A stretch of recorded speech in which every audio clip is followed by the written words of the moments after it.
Hello to Justin Benson. You're so tall. Well, I wanted to ask you about your how do you approach a script when you need to? Yeah, I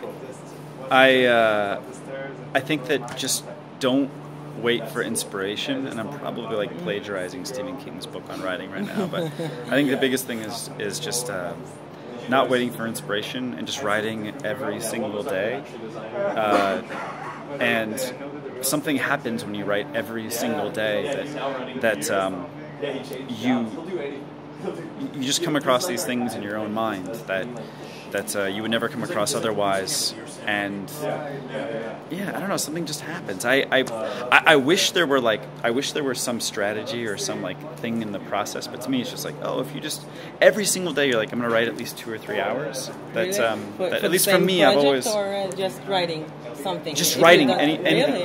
Actually, though, I would say that like if you want to be a screenwriter, yeah, I would say make sure that's screenwriting for 2 or 3 hours a day and not writing essays or poetry or a novel, because all these things, while they can help each other out, in a lot of ways they're wildly different. Screenwriting is a very specific form of writing that I do think that it requires that you specifically screenwrite every day if you want to be a screenwriter. And that's it. That's my only. That is like my only. Oh wait, I only have one other piece of advice. Yes. I have one other thing. Yes.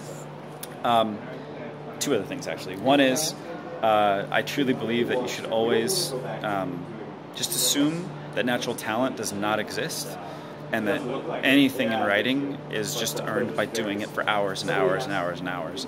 And the other thing is that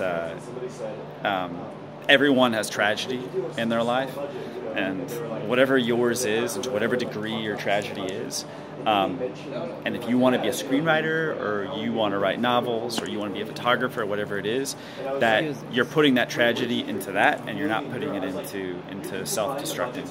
And that's it. That's it. And Thank you very much. It's good for life in general.